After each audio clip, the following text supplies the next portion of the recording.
Yep. Test, Check, test. check, check. Yeah, hello. Howdy. 5 seconds till the thing.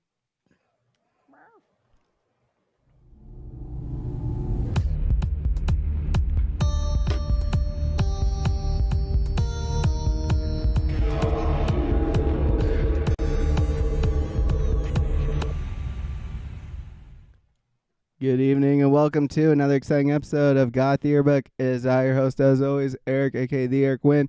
And with us, as always, is the hostess with the mostest, Caitlin, aka the Caitlin D. Caitlin, how's it new setup-ing? Hi. I was gonna try a new tone since I have a new setup, but I don't think it's for me. It's good. I'm feeling good. I'm worried about the internet and Zoom is being weird. So all that being said, it feels good to be sitting in a giant chair instead of perched on a camping chair in like the corner of my room. Where like your cat's like running into you. Usually the cat kind of already comes into play, but like when you were doing like the bedside chats, it was like the cat was full on like, this is where I exist, so fuck you and your show. Yeah, pretty much. Real quickly, actually, what I was this is how crazy I am. I was practicing like my fake YouTube voice over the weekend. What would your like that one where it's just like, hey guys, what's up? It's Eric. I guess I already kind of do it at the beginning of the show, but it's like, hey, like and subscribe, guys. I love the new followers. We love to see you guys. BetterHelp.com. I can't even. This is why I don't get the sponsorships. Is I can't even do it fake wise. Sup, guys? It's me, Eric. Like, subscribe, hit that fucking comment section. It's your boy. I love you guys. Shout out new user Snoo69. Like I just can't. I can't keep it up too long. I feel like I tried to do that for like literally 0.3 seconds at the beginning of this episode and I couldn't even get through it. Hey guys. Like I just sound fucking I sound like I already think I sound like this when I listen back to the episodes, but I sound like I'm on the verge of like getting 5150'd, honestly. Yeah, it's manic. You know what's funny is I was driving around doing errands by myself in my car, and I was literally doing it the entire drive, no music on. Yeah, just I kept doing it over and over, just seeing how long I could do it, like while talking to like cars around me. Like we're here with Honda Civic, and it was painful. I can't do it. That's why I'll never be successful. No, I'm just kidding. We'll be successful in a different sort of way. 3 years. Give me 3 years. I'm just gonna let you keep rambling on this topic because it seems to be opening up like a fascinating type of wound in your psyche, and I'm curious to see where it's going. It's like you open the joint email, the show email, and right there's like all these sponsors. I write back like, no thanks. It's like very specific to tonight. Like no, I'm just kidding. I did want to shout out Caitlin here. Did a little cross country hopping this weekend with your LA trip. Oh, you're giving me a shout out for traveling. I was setting you up for talking about what was it like being up because we're not allowed to bring it up, but Caitlin is in an undisclosed tropical out of the country location, and we name dropped it a little bit too close to home last week, so we're gonna make it even more broad this time.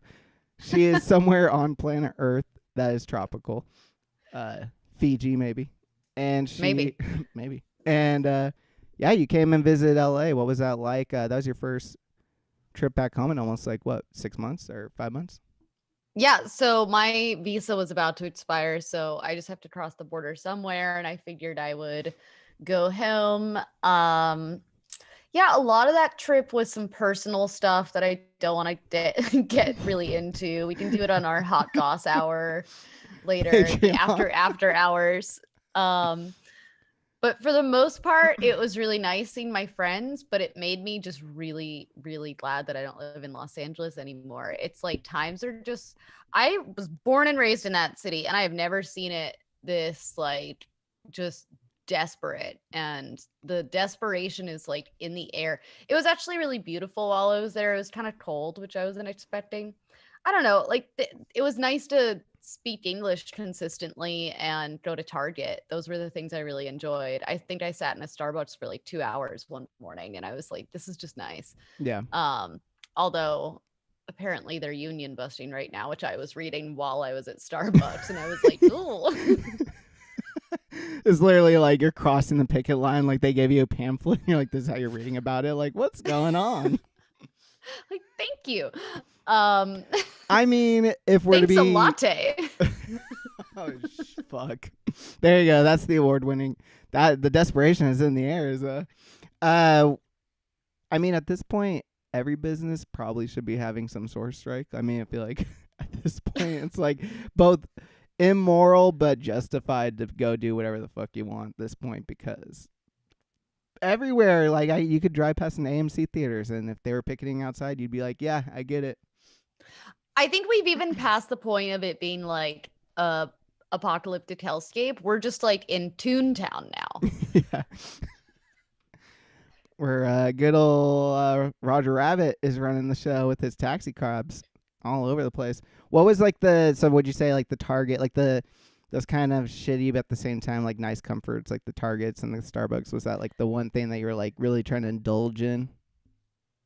Yeah, I mean, I will say that, as you may or may not know if you listen to this show, my professional life is in the like healing, spiritual wellness space. And besides this show, I don't have that many outlets left, especially now that I don't regularly like go out to shows and play music anymore, that are just like pure self-indulgent, fun, whatever. And it is really nice living down here because I feel like I don't have to explain my sort of like artistic spiritual outlook to people so much, because it's really baked into the culture, particularly in the location that I'm at.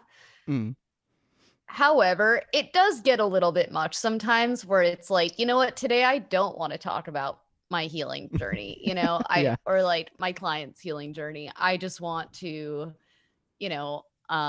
browse 20,000 brands. It's like those comforting things. I grew up going to Target. I'm sure if I grew up, in a village by the ocean with different cultural standards and like more little shops and stuff, then that would be comforting if I had been living in a big box suburbia type setting.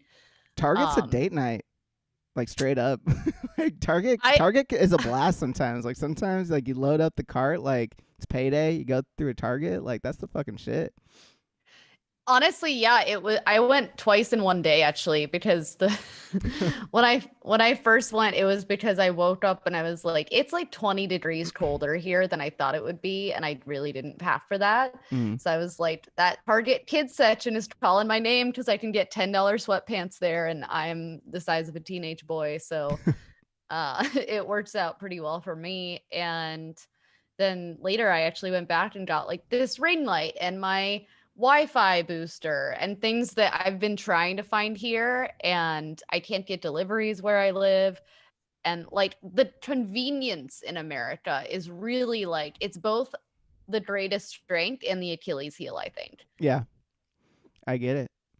I had a little bit of like a spiritual like check-in or karmic moment with the Target this past week, and Target's like my number one like shoplifting place to go to. Like they're always, without fail, there's always something, not like always purposeful, but not necessarily not purposeful either, because it's like a corporation. But like, grabbing like some waters or sodas and putting it on the bottom of the thing and not letting them know, just little things like that. Like who gives a fuck? Wait, type still? Shit. Yeah, sure. All every trip without fail. And recently, like it's almost like a joke with Lacey and I. Like we're like we're like, let's see, will they mention it, kind of thing. And so I went this past weekend. It's all chill. And in the it was like they have these new carts at this one, and they have like these like cup holders in them. And I saw this like tiny little cute candle. I was like, oh, Lacey would like this, and it perfectly was flush with like the cup holder things. Like they're like these thick fucking block ones. So I fucking jacked that shit. It's all good. Gave it to her and told her like why and how. She was into it, because like our own inside joke of like shoplifting at Target. Maybe I have to edit all this out later. I don't know. I'll check in with her later about it. But anyhow, But last night, so get this, I did that over the weekend. Oh, and last night I had to go because she's not feeling well, and she asked me to go get some cough drops. And I was like getting a couple of things, and I went through the self checkout. I rarely do, but I was just trying to get out of there really quickly. And it rung up. That's the best way to steal. That's true. Well, yeah, but there's no thrill unless there's like another third involved, and you're like looking them in the eye, and they kind of know. Because you can just sort of act flustered, you know, and Well, be like, yeah. I don't know, did it scan? Sure. Well, yeah, sure, but like, there's a real like Danny Ocean shit to it when you have to like charm them or intimidate them. Man, this is why she's sick. You gave her a candle poisoned with your. Well, get this. your Get this. Ill. I remember exactly how much the candle was, and last night it rung up something twice by accident in the self checkout, and it was the exact dollar amount as the candle, and there's no one around to help. And theoretically, I could have like really sought someone out, but like who gives a shit? But I was like, oh, the Target fucking gods like came back, like karma. The fucking world righted it. Or my dumbass just doesn't know how to scan something properly. But one way or another, there is something that like made it full circle. It's what happens when you have a scarcity mindset. Yeah. Well, without further ado,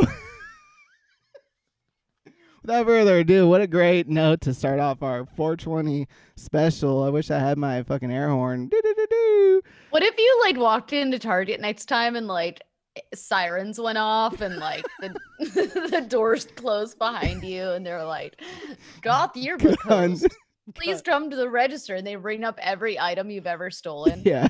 They have you on the CCTV. The IRS, like when you get something back from the IRS, like I don't know if you've ever received something back that was kind of like, oh, you have to like make this one adjustment or something like that, but like I get that, and it's like a heavy fucking Target tax. Well, thanks for my money, government. All right. We gotta get rolling into the show because we got a guest, we got voicemail, we got a bevy of fucking voicemails for tonight's guest. So without further ado, let's introduce the man. He is a stand-up comedian and a musician in his own right because he has been in not one, but not two, but three, I would call iconic Oklahoma bands. Tonight's guest also has the distinct pleasure of having been the very first guest on Goth Yearbook After Hours. Please welcome to the show, Taylor Vinson. Taylor, are you there, sir? Oh, the smoothest. By the way, everyone, I solved it. I used a packet sniffer. We've determined her location. Triangulating her as we speak. What if you saw dogs like charging into Caitlin's room at that moment? Like fucking her up. Paratroopers? Yeah. Hey, there's so much. I'll be right back. I actually want to bring up tonight, Taylor is a huge fuck dog pro cat man. That's true. Caitlin, you were kind of like that for a long time, but you're what would you say? You're conceding finally because of a certain roommate situation that might be popping off with the dog. No, I've never been anti-dog. You send me fucked up like anti-dog memes all the time. Well, it's funny because people love dogs, but like I grew up with dogs and cats, so I think they're both cool. But I just like don't want to take care of a dog because I need to be the one with the biggest attachment issues in the house. Sure. I don't know. I've kind of softened on it because we had a dog and then she passed last year. And, like it's kind of like losing a roommate that you didn't like when you moved in with or whatever, but you get Stockholmed, She was tired. She was like 13. She didn't have any teeth. She was old. It was, one less dog. No, I'm just kidding. That's really mean. She was an okay dog. R.I.P. Beatrice. Beatrice. She never stood a chance. We find out it was like 13 weeks. Yeah, I was like, yeah, we got her a couple of months ago, and it's time to release her into the ether. She's 3 months old. They grow up so fast. You just had a puppy euthanized. Yeah. Oh man. Had the dog during the pandemic, and then she got rid of the dog. Oh, those. I'm laughing about how many people are getting called out for that because a lot of people are doing that. That was a very strange, like, I don't think I would be able to handle myself well if I went viral either. Like, I'm not going to pretend like I can handle my shit at all as an adult. But like, if you're getting rid of a dog that you wrote an article about adopting, maybe you should like just quietly do it and not write another article. Oh man. I'm not a life coach. No one really trusts me with anything, so don't listen to me. But I have 2 kids. They are much easier to deal with. We don't have to take them on vacation. What are their oh fuck. Congratulations, by the way. Big news. You just got legally married. No. Oh yeah. Hey, I'm married. It's cool. She's great. What but you did the document portion, right? But you guys have not done like the ceremonial party part yet? Yeah, no, we got married on April 1st at the courthouse by a lawyer or a judge or someone with, I almost said equestrian, but that's not it. That's horse people, right? Yes. Someone who's an esquire or whatever, a practitioner of law and other Wiccan magics, bonded our holy eyes of the state of Colorado. Well, but yeah, we're gonna do like a reception in June up here, and then one in Oklahoma where our family is. But like, I would never expect someone to travel for a wedding because I wouldn't travel for a wedding because I don't give a shit. You know, my parents are married. I'm not. You know. The idea of a destination wedding to me, you know, it's cool if you want to do it. It's your wedding. It should be whatever you want it to be. But the idea of like, hey, let's all fly to like Jamaica, and then I'll just be stressed the whole time and like not eat, and then like get too drunk and go to sleep. It'll be great. Like, it's not for me. So no, we had one for our friends who are here, and then we'll have one where my grandma is, because I don't think grandma wants to see some of my friends like smoke weed in my other friend's backyard. You know what I mean? Yeah, you never know. Have you ever asked her? No, but Nana likes Jesus too much to smoke weed. I think like there's definitely an overlap of people who think that God's real and smoke weed, and like there's, you know, Nana is like, Nana pulled a car over and yelled at me for suggesting that evolution could be real because it wasn't in the Bible when I was like 11. So like, Nana is definitely not on the loud. There's no way. Damn. Sometimes though, as like people get older, they start to get real loosey-goosey about their values, and they're, whether or not it's just because like their tethers to, you know, the structures of their mind are coming apart, or because they're looking back and they're just being like, you know what, I behaved myself most of my damn life. Now I'm gonna start doing drugs, you know. I would love for Nana to smoke weed. I don't want to have to guide her through that. She's kind of a needy person to begin with. I don't want to have to carb the pipe, you know. But my mom smokes weed now, and like my mom like works in that industry now, and it's really weird to like vaguely hide that you smoke weed from someone for like 20 years and then like help them buy your dad a pipe. Like, 2022, I don't know. I mean, I guess it's good, right? Like there's no reason to hide it. She obviously knows. Anyone who's ever been around me for more than like 30 seconds probably is like, oh yeah, definitely. So, I mean, I don't know. It was hard when like there was like that transitional age where my mom would have been cool about it. The knee jerk is to still hide it from her. Well, the knee jerk was back when I was like, the knee jerk was to hide it from society always, no matter what. Like, yeah. Unless the people with me, even if there was like a friend that like showed up later that wasn't stoned, the knee jerk was to hide it from them, even if they were cool about it and they were going to smoke later. Like that, there's such this like ingrained thing to be like, you don't ever speak about how high you are unless the people. Well, I think part of it also is just that weed makes you paranoid. So it's like, you're just like, does anyone know I'm fucking high right now? 100%. I don't know. I feel like now that weed is getting legalized, a lot of places that like being like a total like dickhead about it is like gonna somehow let like craft beer guys off the hook. You can't have that, you know? Absolutely not. Is Colorado, I'm assuming that's like a... This place was beer town or was weed town. I found out after I moved here. Like you can swing a dead cat and hit like 5 breweries. It's fucked up. They're everywhere. People bring their kids to them. And I'm supposed to act like this is normal. Like, why is this my burden? I came to a bar. You know what I mean? I'm not. That is huge. That's rampant around this area because we have what's the big one around here? Russian River, like the one that has like Pliny the Younger and Elder, which are pretty popular, and like a couple what the fuck is the other Lagunitas? Like those are the two big ones, like just a stone's throw away from my house right now.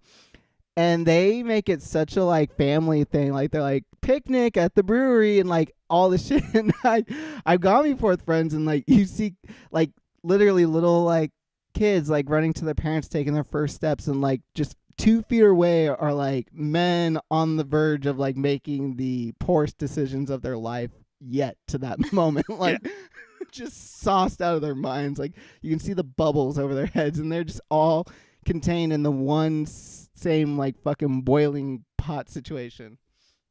It feels the exact same way as when I did cocaine during a team builder at my old job and I had to be around my boss. It's like, this is just inappropriate. Like something about this is completely inexcusable and no one should be subjected to it. Without, yeah. I feel like cocaine in corporate settings are like more hand in hand though. I think so too. It was bizarre. Like, I don't know. I am more well behaved now and significantly more calm than 20 Taylor was or whatever. I got extremely drunk with friends from out of town from Oklahoma City who came up here, and it was like a Sunday night at like 9:30 or something, and people still had their kids at this brewery, and it's like, what?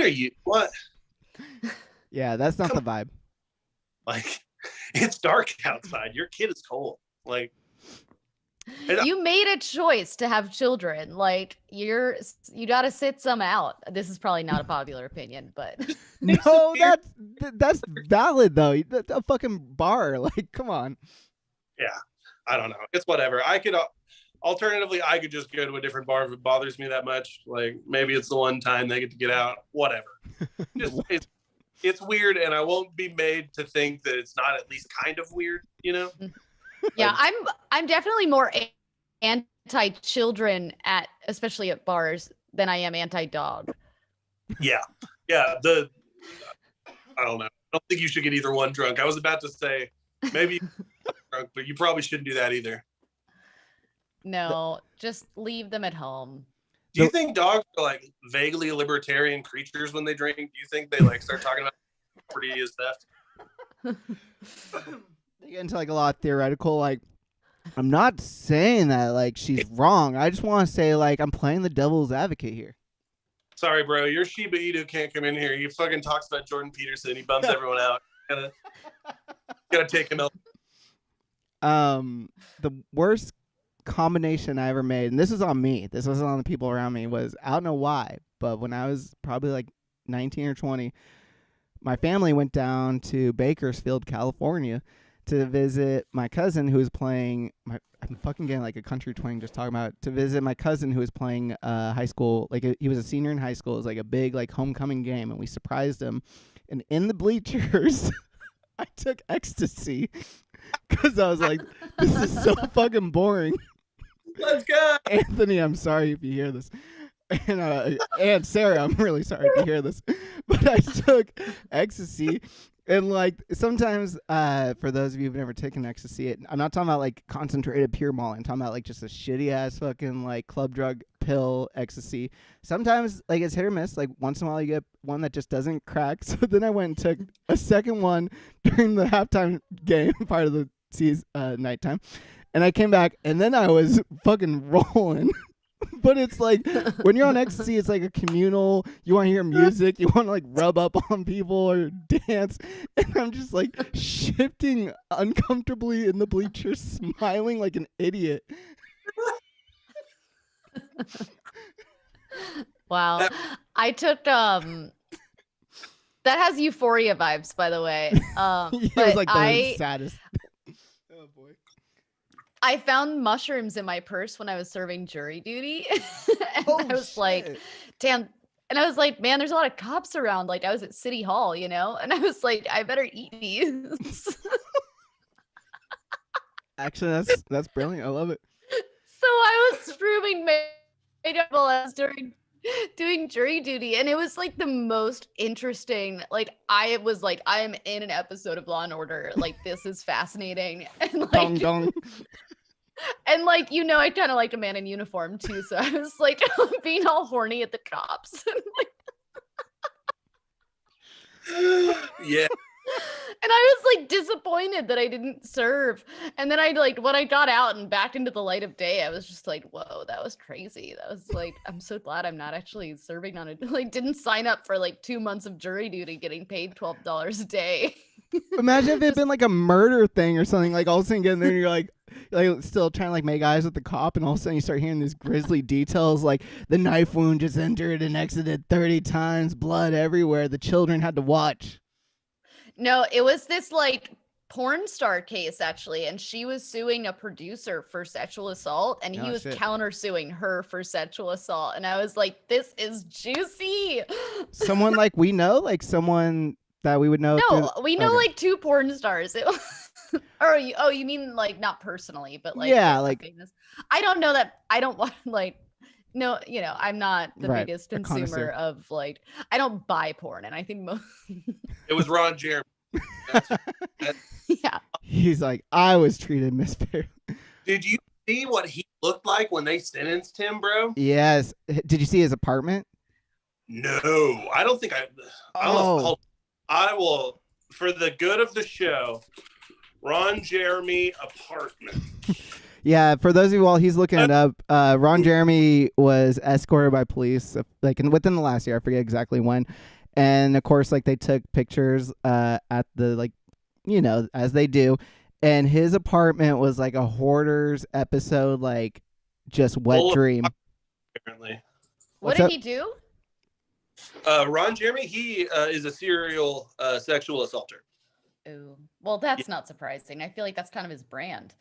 Yeah, I mean, I don't know. Anyone, I just looked at the apartment on Google, and like definitely some mental illness, but like also maybe don't rape people. It's kind of simple to not do it, So yeah, I remember there was like some DVDs that were not porn ones, but like clearly, like when you are leaving like a Walmart and it's like, oh, this old like Wesley Snipes DVD you can get for like $2.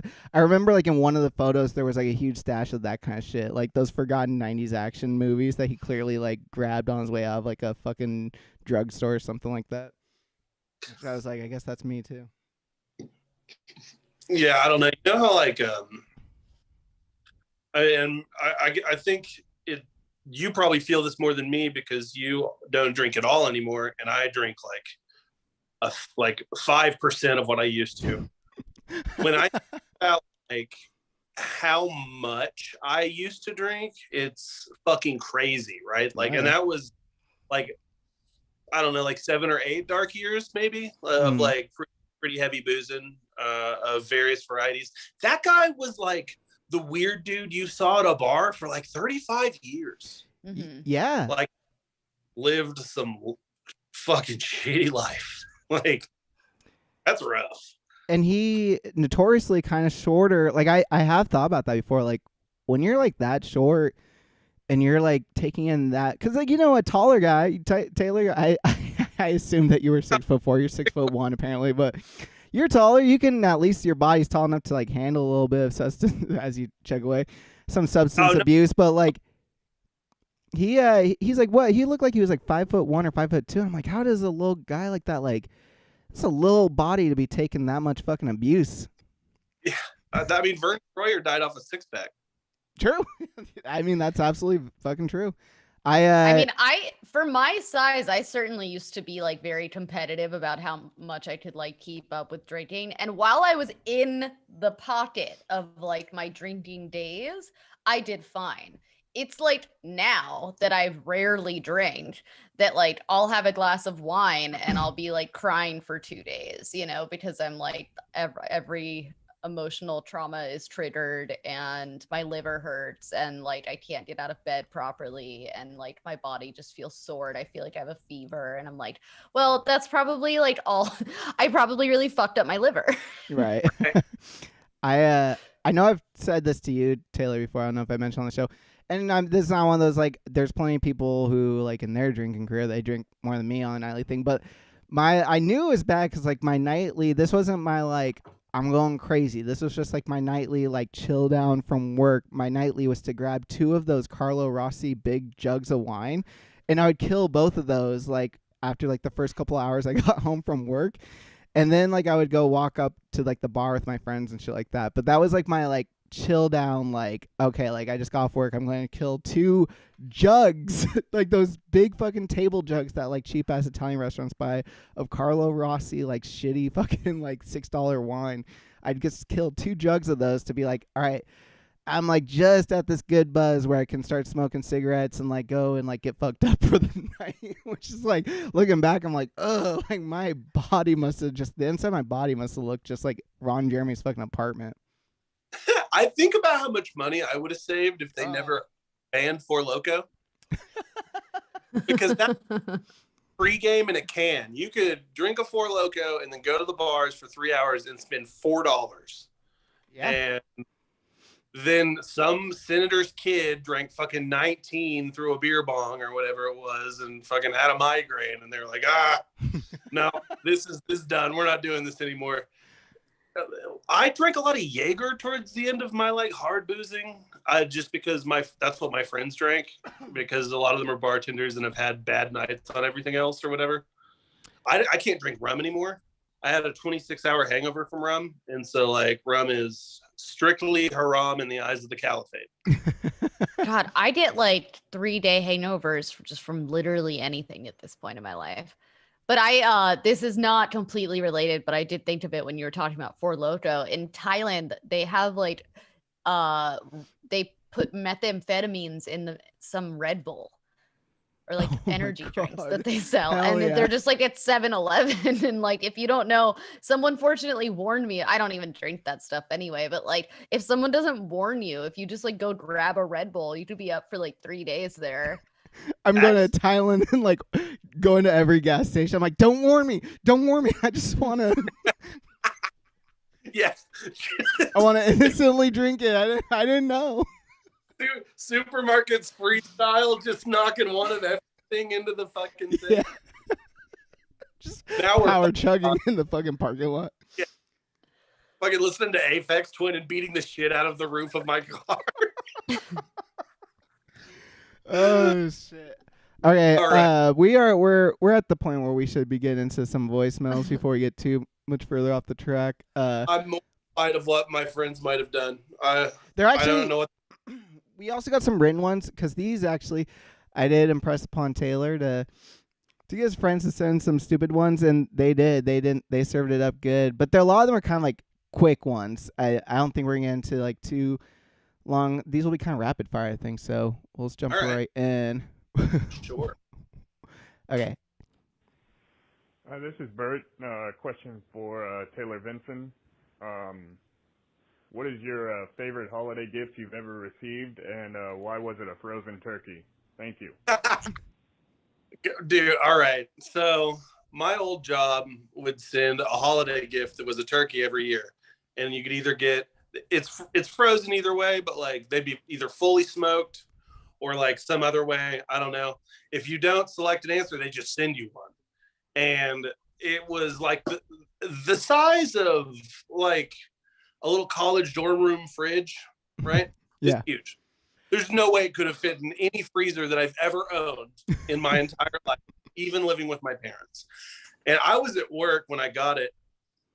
My wife texted me and was like, "Did you order a frozen turkey?" And I thought it was a bit, so I was just like, yeah, of course. And then she was like, "No, there's really one here, and I don't know why anyone would do this to us." We wound up donating it to someone who like used it for their family thing, but she was very mad. And they also like don't give you an option to just say, "Don't send me a gigantic frozen, turkey." So they send it to you. It's like, well, this is your burden now. You fucking throw it away. And the last year that I worked at that place, they finally had a meatless option, is what they called it, but it was just like a pecan and an apple pie. So that's what we got, and then we gave our neighbor the pecan pie, and then we ate the apple pie on fucking New Year's, I think, or something. Corporations have no concept of like what a vegan/vegetarian person could possibly ever want. They're like, have this like mint that we found in the CEO's pocket and 3 pennies. Yeah. Hey, we got you a Caesar salad. One of those ones where it's like open up the dressing yourself. Yeah. It's like basically ranch. Falls out of the pouch. Yeah. It's a thing. My work actually they always gift us turkeys every year. There's only 10 of us that work there. We're not a corporation. It's like a small company. And without fail, every year it becomes very controversial because there's always, I don't know how they fuck up the counts because there's very little of us that work there, but we always end up with one extra and no one wants to deal with it, and it sits up in the freezer. I went one year and like donated it to, because there's like a kitchen just around the corner that we could donate it to. But this year I remember like it was like this bone of contention. People were like literally fucking fighting about it. Man, I feel like I'm like popping off all these things I shouldn't on the public forum. But it was like it became this fucking thing, and it just sat in a cooler, and everyone forgot about it, and it was like in this garage we weren't using. And just like a few weeks ago, someone popped it open. They're like, "Oh, what's going on with this?" Like a new hire guy, and this fucking like rotten turkey was in there. Oh man. Oh. I feel like you guys are living in some Charles Dickens universe where like you The get goose. turkeys from Yeah. your You're that your boy. place of employment. I would get like gift cards and stuff from my whatever jobs. Sorry, I was gonna ask Eric, do you have a favorite holiday gift that you've ever received? Oh my gosh. That's too hard to. I will say there was one year. This was like many years ago, but when I was young, I remember my mom and my stepdad.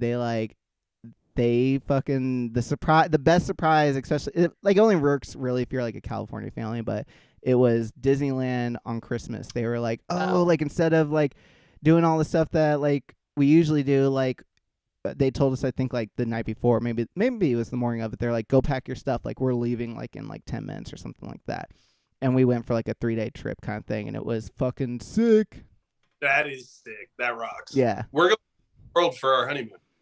dude.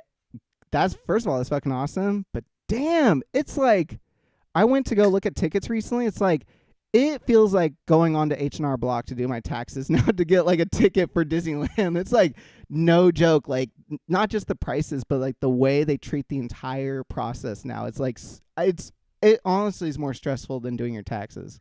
We're paying a travel agent to do it. Fuck it. I'm not. That's good. That's good. What about you, We're Caitlin? still economy bay. Oh shit. No, not really. Just found somebody who our friend used. Excuse me. I'm so sorry. Caitlin, do you have Bless a you favorite? both. I know, right? Do you have a favorite holiday gift that comes to your mind?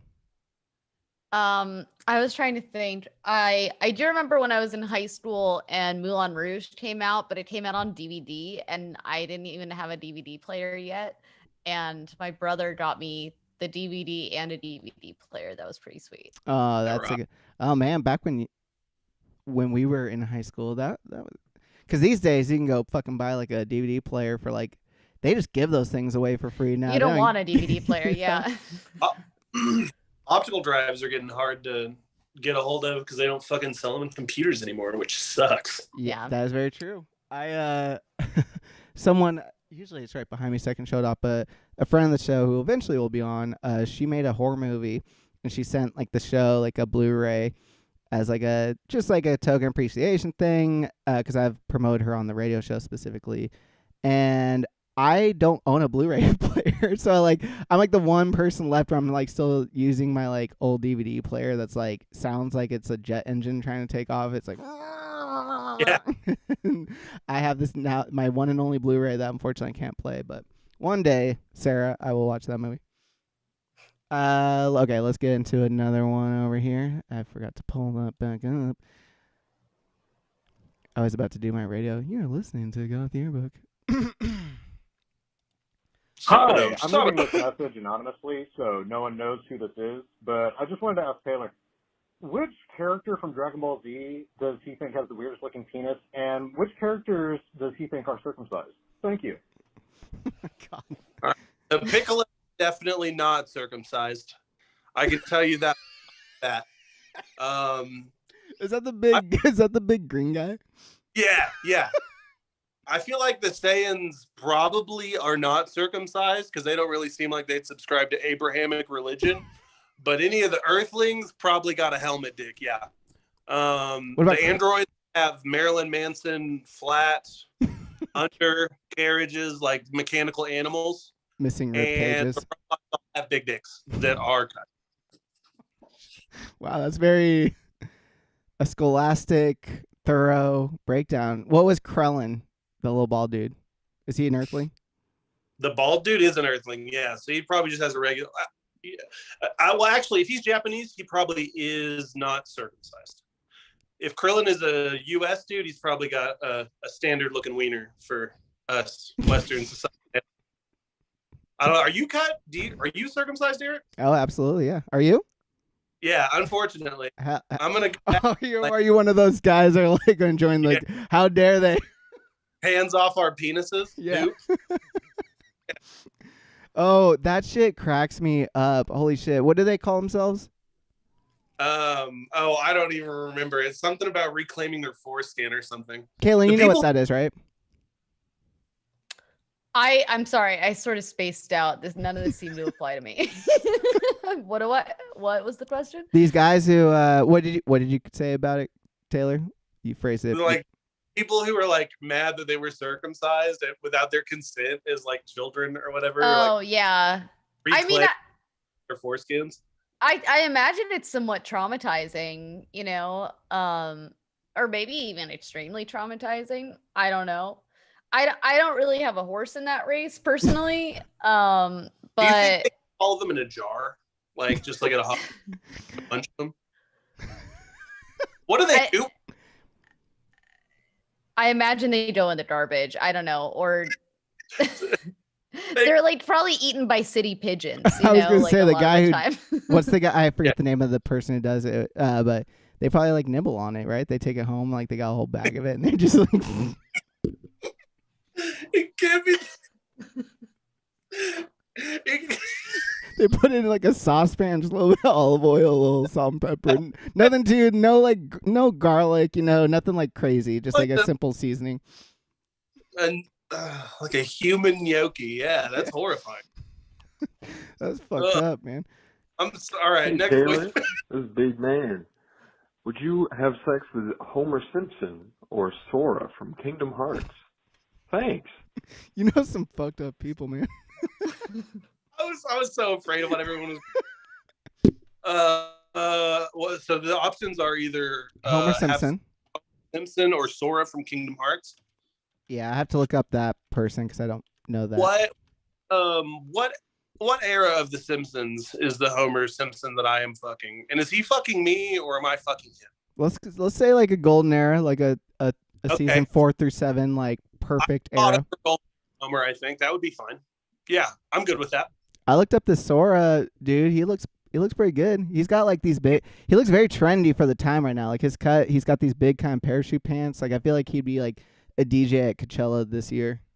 Okay, so because you are slightly more civilized and also a little bit more offline than me, I will explain to you that Kingdom Hearts combines the two worst things on the planet, which is Disney fetishists, like lowest common denominator weeaboos, right? Like Naruto headband at the bookstore, guys.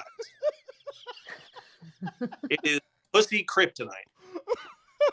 It is the most unfuckable thing that has ever been made, but it has a Disney license. So yeah, Homer Simpson is my answer, I think. I feel like pussy kryptonite is the opposite of that. I feel like it's cat are definitely horny for that shit. So I think you are right and I am off base. There's definitely some horniness for Kingdom Hearts, but I'm pretty sure that guy's a child. So like no, I just meant I feel like something that would be pussy kryptonite would be something that like you just can't resist. Not that like you would avoid at all costs. Oh, or maybe I'm just not. Maybe I don't understand. Kryptonite. I don't really have a books background. I just think of like the thing that would make me dry up, right? Right. Okay. And to me, that would be this anime child running around with Donald Duck trying not to get finger blasted by the queen from Alice in Wonderland.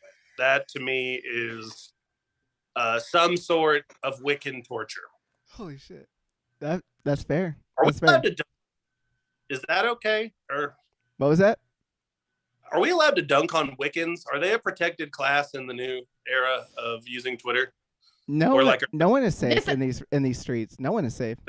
Yeah, this actually isn't Twitter too. This is a this is a podcast format with a very specific audience that I think you can pretty much roast anyone but Wiccans, maybe, actually, now that I'm thinking about our audience. No, you know what? Everyone I know, because we do have some Wiccan followers, but they're all like they're all so at least like the ones I'm friends with, they're all super self-aware and make fun of themselves like first before anyone else, I think.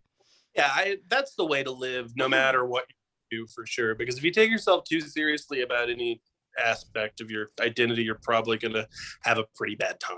So I think that's accurate. I don't know.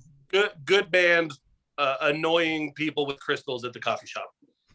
That actually is probably because Twitter, and you're right, I am very offline, but like Twitter to me still like confounds me. But I will say, like, one of the good things about Twitter was that like a lot of people went on there out the gate thinking that they were just going to be like very real, and then they all got too real and they all got called out in like the most like aggressive way. And sometimes I'm like, oh, this is like why we suck as a society. And like sometimes I delight in it like endlessly, specifically like people who maybe like make a big fucking deal about like adopting a dog in the middle of a pandemic, and then make a big deal about writing an essay about why they dumped that dog's ass, like, and then being like, why are people roasting me? Like, the one that's like all bait right now is the person that was like a foster parent, and yes, they were like complaining about the emotional labor that they had to do of just like basically comforting their child. Yeah, that one I was just reading about today. They were like, first of all, I have this one kid who like they have no one else to talk to except me. Are you fucking kidding me? And then I have to wash my other kid's hair. So I just did 2 hours of emotional labor. Like, wow, that must be hard for you. Dude, what was that? I hope that they unionize soon. Yeah. And those are foster kids too. Those are like, you chose that. Yeah. I mean, yeah, you signed up for a lot of really hard work, and I can fathom that it would be exhausting and sometimes thankless, but you're the one who signed up to do it. So yeah. And also, by the way, if you are defining Wiccans as annoying people at coffee shops with crystals, then I do identify with that. So I am offended. I apologize. That's my fault. I accept any minor hexes that are put upon me in my bloodline. I don't have much in liquid assets to offer you in any sort of bartering system, but we can figure it out. Okay. Liquid assets, it could be blood in this case. Yeah, I've just blood boys in my closet that I've been waiting to crack. Blood boy jokes, are those real? Does that I guess I don't know. Conspiracy theories aren't fun after 2016, really. Wait. They kind of. What did you say? What word? Do you think blood boys are real? Do you think anyone has blood boys? What is that? Man, Kayla and I are very offline. You have to walk us through these things. So imagine like a Larry King towards the end of his life, where he looks like one of the worms from Men in Black, right? Yeah. He's withered. He's not virile at all. He's perhaps upon the throes of his mortality. And then you bring in like two 18-year-old hunks and you just swap their blood. Oh. So he has all of their powerful, so he's like a blood lich, you know? He's a practitioner lich magicry. I mean, I do think that there's like definitely practices that you can use to like for dark magic where you can like the bloodletting and just that release of like life force. I think you can maybe I don't know how you would transmute it into your own life force. I don't think it's maybe that extreme, but I think it's probably based in some like weird, dark, very dark magic type of practice. I would be interested in having a couple blood boys over just to try. Yeah, I bet. Especially if they're in uniform. They're wearing like white cross uniforms Yeah. or something. Like instead of like the milk dudes that used to come back in the day, like they're coming in with their blood little bottles. Hi boys, come on in. They've just like they both sit in like a large beer helmet where it's just cheers and they come out into a tube. Yeah. We're No, I have the helmet on and they're just like giving me the supply. Yeah. almost like a pharaoh headdress of sorts. You're just It sounds messy. It's kind of funny that this gets brought up because this weekend I was asking Lacey, who like went to like nursing school and took like medical classes and things like that, and I was like, can I just like get like a blood transfusion? But like it's just, I guess, blood fusion. Like it's just adding blood, like stealing one of those bags that like people donate and just adding it to myself. I was like, what would happen? Like I was like, would I run faster? And she's like, she looked at me like like with good reason. She looked at me like I was a fucking idiot, and she was like, you'd probably die. Yeah, I think most of us have the correct amount of blood. That's what she said. And I was like, I just thought that I would run faster. I thought it'd be like, I'm the fucking bloodiest fucker alive, and I would be like hella strong and shit. My body is too heavy with the blood of others. Heavy is the vein that wears the crown. Okay. All right. Okay, we got a couple more. Let's get through these guys. Yeah. You know, there's been a lot of talk about chemtrails, you know, things in the sky, those lines up in the sky. But you know what? Nobody's talking about chemtrails. So I was wondering if I could get your thoughts on that.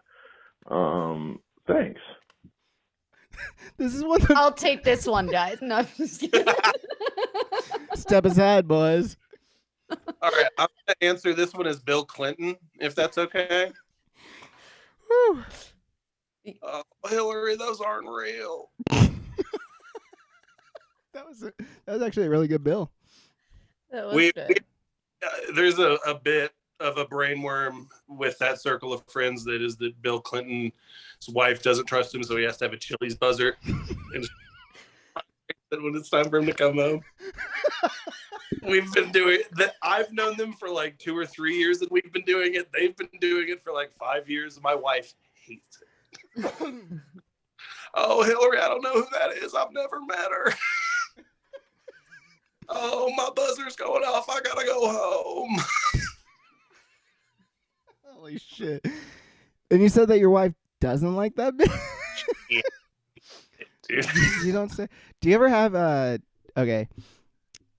Do you ever like with her, because Lacey, I have a lot of bits, and like one of the ones I said this in the boys chat, like one of the ones I go to a lot is about like I'll always throw in like sniffing fingers. Like we'll be watching Friends, and I'll be like, it'll be like Ross comes back from a date and he's talking to Joey, and I'm like, do you think Ross is gonna lean over and be like, Joey, sniff these fingers and you tell me how this date went? Which is like so foul and so stupid. But it's one of those ones like I've been doing it like for like 4 years now, and she hated it. But now she does it. It's like eventually like something happens where I don't know, like you said, I guess earlier, it's like the Stockholm syndrome. Maybe I feel bad, but eventually now we're watching stuff. We're watching like House Hunters or something on HDTV, and she's like, I bet Hillary looked over at David and was like, sniff these fingers. No. So she also is a stand-up comedian or had used to do stand-up. So she has the same illness. So she's completely by me. Like I think I've told you this story, but the last time that I did second to last time I did stand-up in OKC, she went outside to smoke when I went on stage. Mm-hmm. And that's really funny.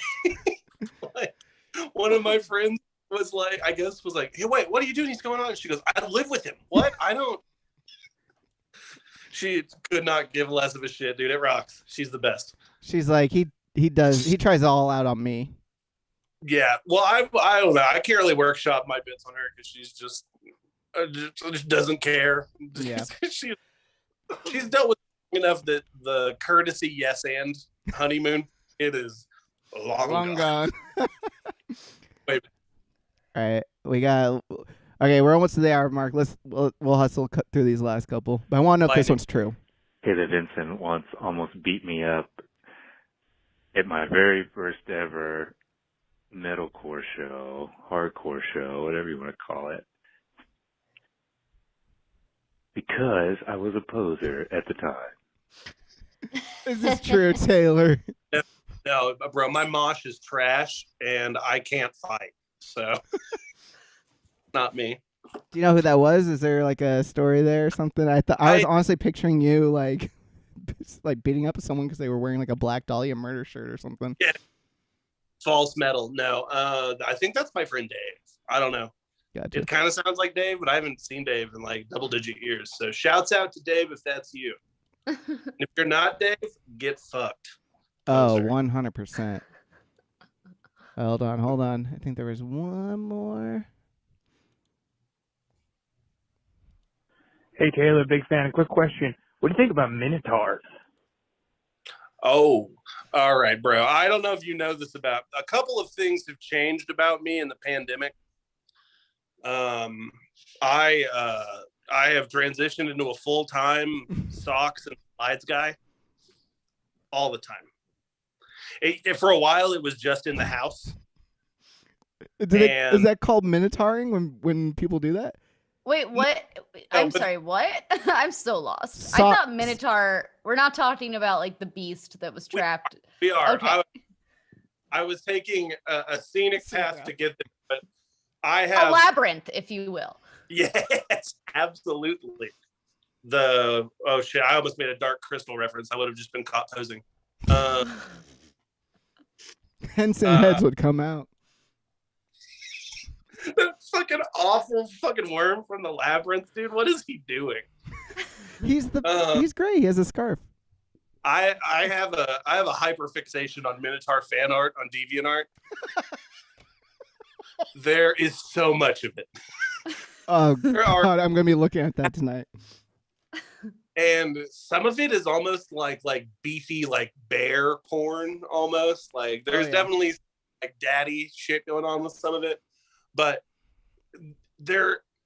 we had a bit where we were like, identify yourself as a mythical creature. And I was like, oh, Minotaur, easy, because they're always like porky pigging and just look hard as fuck, But then we started shit posting them in our group chat, and it was like, I don't know, like 4 hours, and then it was two of us. No one else was having a good time. Hostage situation of just these like buff dudes with the humping fuck V lines and like their weird like pierced barbell Minotaur nipples. And it's just like someone spent like 6 hours on this with like acrylic on canvas. You know what I mean? Like yeah, like real serious working. Yeah, this is like someone's like magnum opus. It's a powerful archetype. Yeah, and they're drawing cum gutters on the fucking thing. Wait, what are cum gutters? That's like what you call like the V ditch on some like chiseled like men and women. If they have like a really defined like that V portion, they call that a cum gutter. I'm learning a lot tonight. I hope my blood boys have cum gutters. If they don't, they're going back in the van and they're bringing someone else. I'm not going to pay blood boys that don't have the gutters. I'll tell you that goddamn much right now. Calling the 1-800 number, like so pissed off. Like, hello? Can I talk to someone in customer service, please? I have to escalate this blood boys ticket in Salesforce or I'm going to lose my job. Yeah. That makes you fucking stupid, man. It's great. Okay, we are at the hour mark. What a beautiful transition into the hour mark. Let me grab my phone here. Taylor, as I said at the top of the show, you have the distinct pleasure of being the very first guest that was ever on the podcast. But back then, we didn't play all these games and do all the stuff that we do now. These days, we play the childhood classic MASH. Do you remember this mansion, apartment, shack, house? Do you know how it's played? Do you know this basic concept of it? Yes. All right. I'm on the wrong knives. done this twice in the last month. I don't know why. I don't delete apps for the people at home. My phone collects all these apps that I stop using, and I have 2 different distinct MASH games on my phone, and one is the bad one, and one is the good one, and I just am too lazy to fucking get rid of that bad one. But anywho, okay. Taylor, please tell me. We're jumping right in. We have 8 questions here. Please tell me 2 dream places that you would eventually live at and retire at, and one that would be the worst place ever. Okay. 2 best places I would live.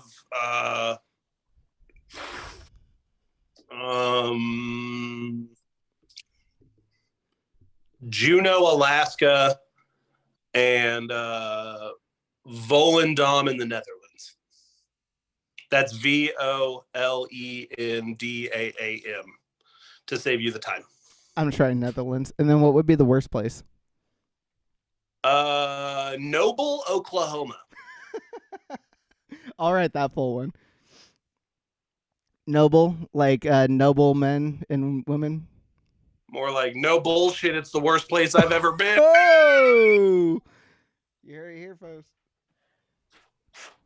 Okay, tell me 2 dream jobs / careers that you would wind up with, and one nightmare. What would be the worst job you'd wind up with?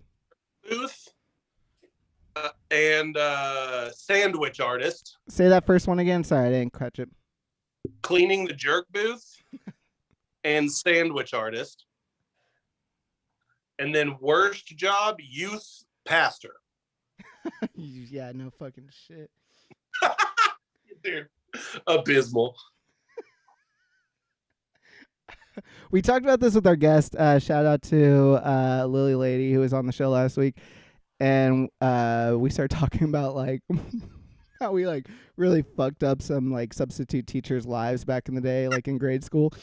And honestly, because I went to Christian schools and I grew up like in the youth group community, stuff like that. And like, dude, me and my friends we really probably fucked up some youth group pastors, which made like honestly like good because like it probably made them like get out of that profession. But like, there's one guy.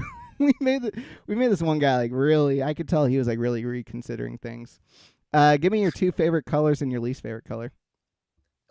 Purple and mint green. Oh my god, I feel like we've done that twice now. And then olive as my least favorite. Wow. Not a fan of olive. Looks too much like poop. I feel like that's just a few shades away from mint. It is, yeah. You know, there's a nuance to everything. Right. Yeah. Actually, I just said that because my walls are mint green, and I was working. I was wondering. I was like, those look like mint green walls, and I like them. I fuck with them. Thank you. I painted the one you can't see white. Very good. You gotta have that one offsetting wall, right? Yeah, we're artsy, bro. Crushing it. Hell yeah. Right. Tell me 2 dream vehicles. Ford Pinto. Gigantic Wolf. Nice. And what would be your fucking like I hate this vehicle? Nissan Sentra. My 94 Nissan Sentra that caught on fire on the highway. Holy shit. Yikes. Holy shit, man. That sounds like a fucking... There was like 5 people in my car. It was awful. Oh my god. That's always and worse. This episode of Goth Yearbook is brought to you by the Nissan Sentra. Having our Nissan-a-thon this weekend. Come get your Sentras now. Specifically They're our large... on fire. Our large back order of 94s that we never sold. Give me your 2 dream like crushes, people that you would real, imagine, celebrity otherwise. Rosario Dawson, Cillian Murphy. Hell yeah. Oh, 2 great ones. Least favorite. Who is the ugliest person? That's a good question. David Rockefeller, is he still alive? I don't know. I'm putting Did God stop him yet? He had like 9 heart transplants. Yeah, I think he definitely has like a lot of Blood Boys on deck then. he probably owns the patent to Blood Boys. Yeah. All right. Give me 3 numbers. 69, 420,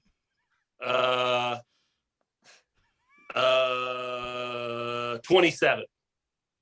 Why 27? The Riverdales, idiot. Oh shit.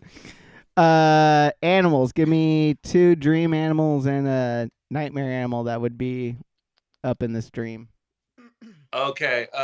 Dream animals. Red panda. I accidentally wrote pants. Red pants. Red. Red panda, and I don't fucking an otter. Any variation of the otter, I guess, would be fine. And then least favorite animal, the sea lion. Foul beast. No problem. Sorry. Co-host Caitlin discreetly tried to tell me to mute because I think my audio is cutting some of yours out. So I apologize. I just caught that. So I will do that moving forward on this game. Okay, I'm going to draw a spiral and you tell me when to stop. All right. Stop.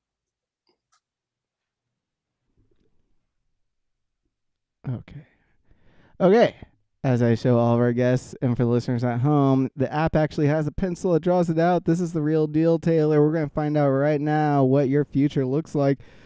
I'm going to skip-a-doo. I'm going to speed it up is what I was trying to say. I just earned another MASH coin, Caitlin. I don't remember if you recall, but I got one last week too. 2 MASH coins now. All right, Taylor, here you go. Once you graduate, you'll find work in the Netherlands as a youth pastor. You'll get around town in your mint green 94 Nissan Sentra. You'll marry Cillian Murphy and live in a shack with your 69 kids and your ever loyal pet red panda. That's too many kids, bro. We gotta turn those kids into Blood Boys. That is a lot of kids. No one on Twitter is going to be mad if you get rid of all those kids. Yeah, if you know anyone who wants like 68 kids, I know a guy. Okay. Whew. We have one final game that we end the show with, Taylor. Not bad. I'm going to say, too, that, I mean, all things considered, that's a lot of kids. But Cillian Murphy has a lot of money, so, like, you could have, like, a couple different, like, villas scattered throughout the Netherlands, and you guys have, like, nannies and shit like that. Mm-hmm. Oh, yeah. 1,000%. They better not have that shitty accent, though. You know? Oh, I know. We're going to play one final one, which is we're going to find out which NBA. So, Taylor, real quickly, why don't you talk about your love of the game and which team you root for before I even get into it? We're going to talk about the NBA. Okay, sure. I am a large fan of association basketball in general, and will generally watch anything that isn't college basketball if it's on TV. I am from Oklahoma, so I'm an Oklahoma City Thunder fan, and I have a lot of opinions about that stuff. That is fair. Taylor, one of the I forgot we had a couple written ones because of just timing constraints. We weren't able to get to all of them. But one person did ask, and I'm curious about it, what basketball team, if you had to depart into another franchise, like against your will, which one would you begrudgingly join up with? Like if I had to play for a bad team, who I would play for? Just if you had to like root for another team that wasn't the Thunder, like against your will, like who would you choose? Like who would be the next team that you would default to after the Thunder begrudgingly? Charlotte Hornets. Oh, okay. They had one of my favorite 90s uniforms. Everyone had that Mutombo jersey, man. There was a period of time where that was like the members only jacket. Okay. We are going to jump into this now. We're going to find out, Taylor, which NBA player you are in this personality quiz. All right. Usually they have a little bit of like a talking through thing, but this is a much older one. Well, this is like probably 5 years older, and they're just right into it. So we're going to as well. What All right, I'm position? What position are you most likely to play? Small forward or power forward, based on size, not muscle mass. Which one? Because those are two options. Power forward. What are you like on the court? Graceful, aggressive, confident, or focused? Aggressive. So far, this sounds like a Cosmo quiz. Hold on 1 second for me, guys. I apologize for this. Okay. Do you think that you'd be good at shooting three-pointers? No, I can tell you firsthand from experience that is not the case. How would you react to your enemy team's taunts? Would you ignore them, taunt them back, or shrug it off? Taunt them back, probably. I'm just trying to will this into being Rasheed Wallace. What would your role in team be? Would you be more about scoring, defending, passing, or rebounding? Defending.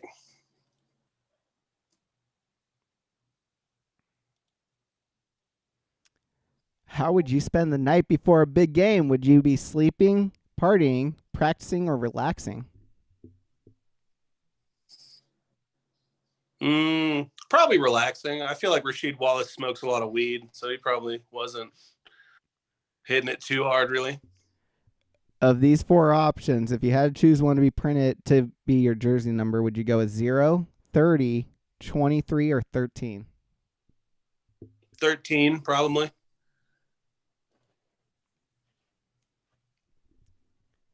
If you were a player, what number would you have been drafted? First, third, fourth, or seventh? Definitely not first. I honestly can't even really see myself being a lotto pick. I'd probably be an undrafted or a second rounder, so seventh, I guess. Real quickly, Taylor, I forgot I may know this before the show, but so you were on the show. It was almost a year ago, or 2 years ago, because it was like March of 2020. And I went back and looked at the notes of that show. We talked about Zion Williamson's, first round number 1 draft pick, and we talked about the first Sonic movie that was about to drop or just dropped, and it was, of course, like the week that Shelter in Place took place, and it's just so funny. Like 2 years later, the second Sonic movie just dropped, and Zion is out the whole season from a fucking fucked up foot. Despite doing like 360 dunks or whatever, and that franchise is a fucking garbage fire. Okay, which sneaker brand would you want to sponsor you of the Jordan? Of course. He said Jordans. What color would you want your uniform to be? Blue, red, maroon, or white? Blue, I guess. I feel like I look good in blues. Brings out my eyes.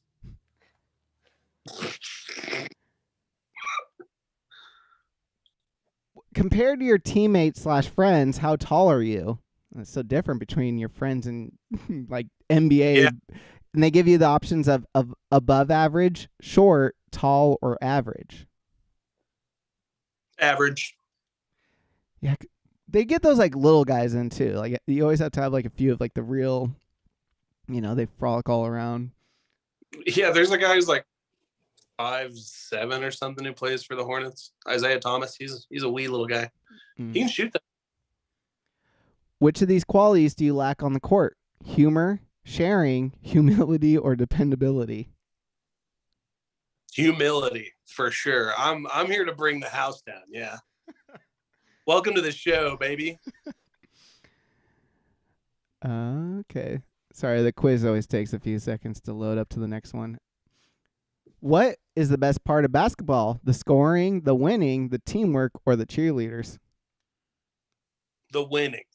Definitely the winning.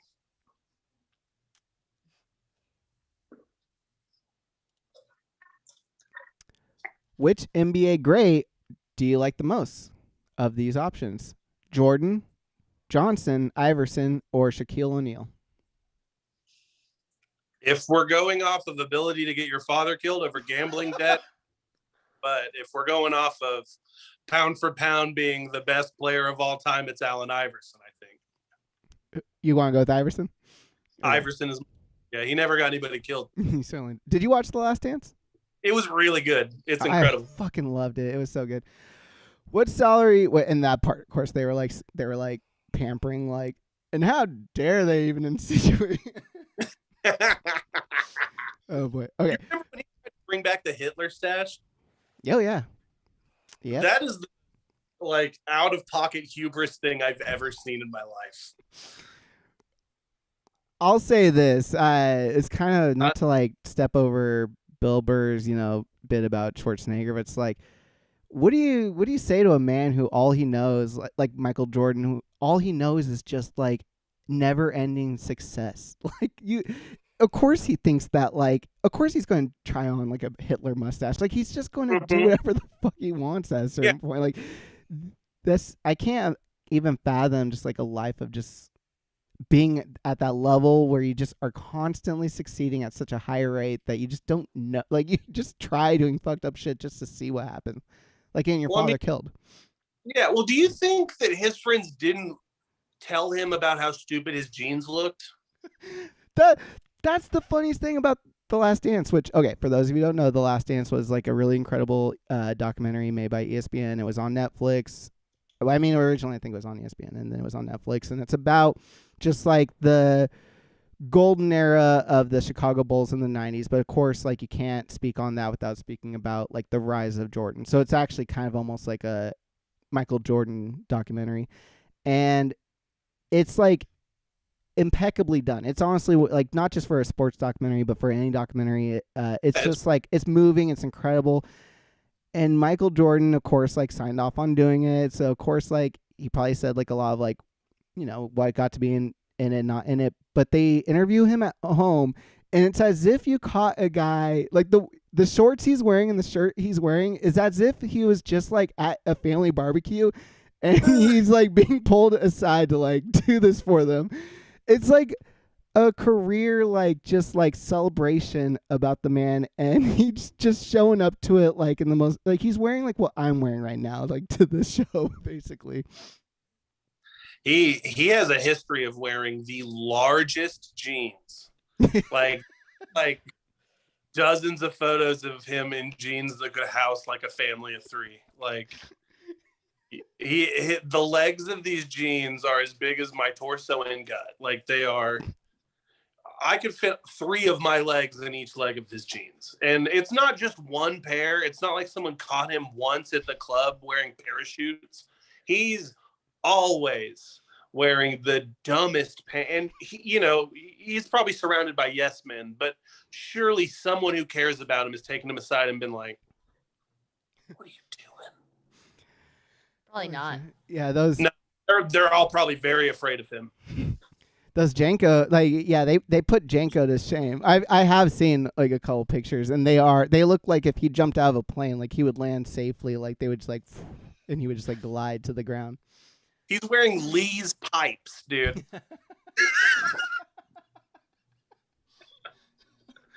Oh shit. Okay, we just got. Right. I think it's almost done. I think it's almost done. Which of these salaries would you settle for? Well, I would take fucking like $20 to 5 million, 10 million, 20 million, or 30 million.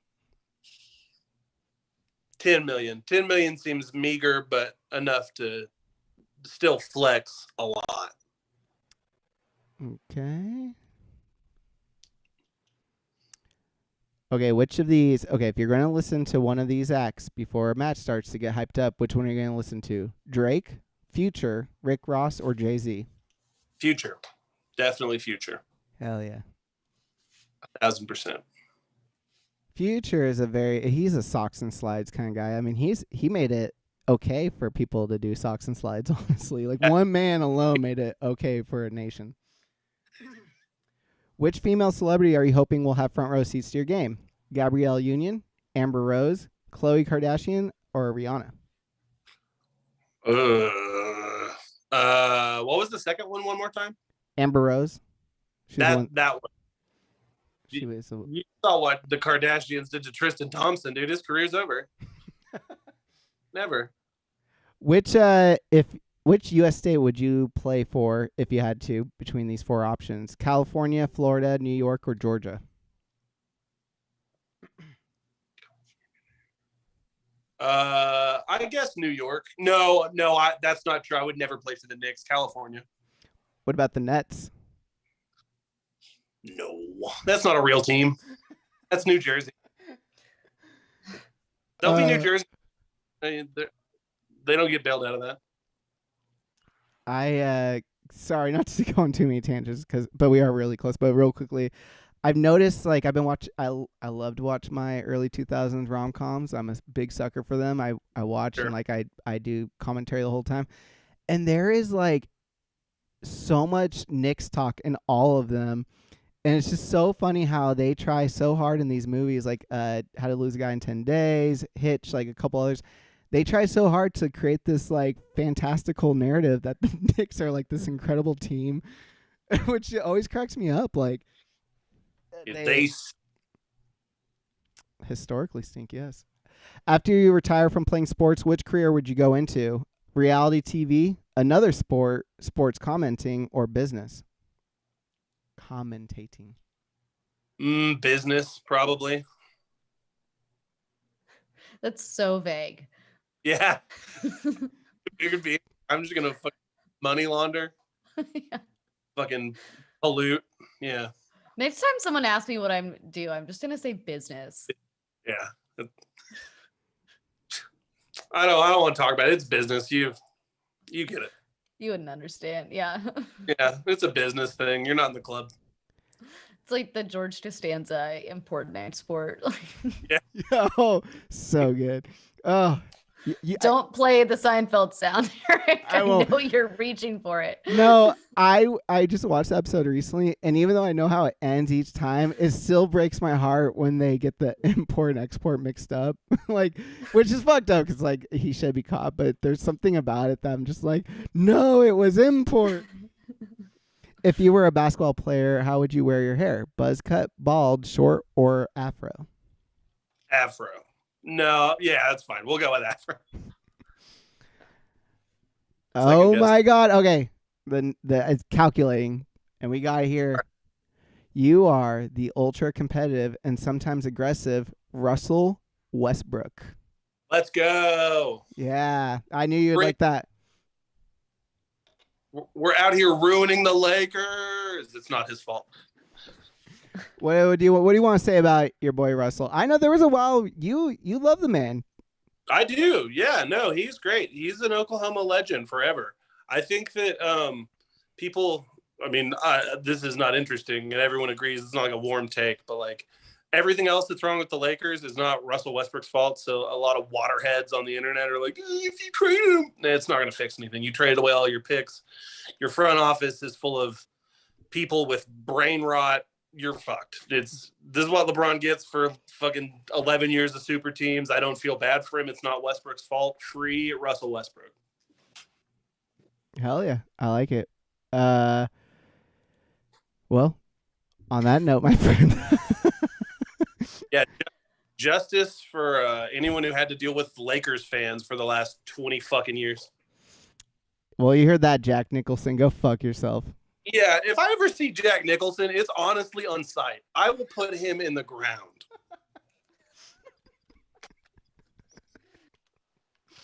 Put it on my fucking tombstone, dude. Your fucking days are numbered, Jack Nicholson. Well, I gotta say, I learned a lot. There were times I felt like I went to my boyfriend's friend's house and then my boyfriend left, and no one else's girlfriends were there. But it's okay because, like I would probably do in that scenario, I sort of zoned out, hung out with my cat a little bit, and tried to absorb what I could. And when I couldn't, I was just in for the good vibes. So thanks for that experience. Hell yeah. That's what's up. Thank you for having me, and sorry for putting you on the island. No, it was, sometimes I need to be put in my place. What Taylor, is there anything that you need you would like to plug or shout out or anything like that? I don't know, man. Fuck the police. The earth is on fire. Be gay. Do crimes. I guess. Hell yeah, I can. I'm in a band, but like they all live in another state, and we're not broken up. But like, I don't know if we'll win or if we'll put out another record or whatever. But just support your friends in bands because it's been bad for them, you know. Especially the ones that can't tour. Yeah. What is happening? I'm so sorry. What did you just do? 420, baby. We're out here. Sorry, listeners at home. Eric just shared his screen for a second, and he clearly didn't realize that he had done it. And it was. I don't want to comment on. It was our art on DeviantArt. It was like a photo of an old woman. And I don't want to roast it because maybe Eric is related to this person or something. I don't know what was happening, but that was. Rest in peace, Grandma. All right, you guys, I have to go. Okay. Taylor, thank you. My Uber's here. Thank you to the YouTubers that were checking in. And as always, Caitlin, thank you for being the co-host with my host. I'm going to say goodnight to y'all. Good night, guys. Good night. Recording stop.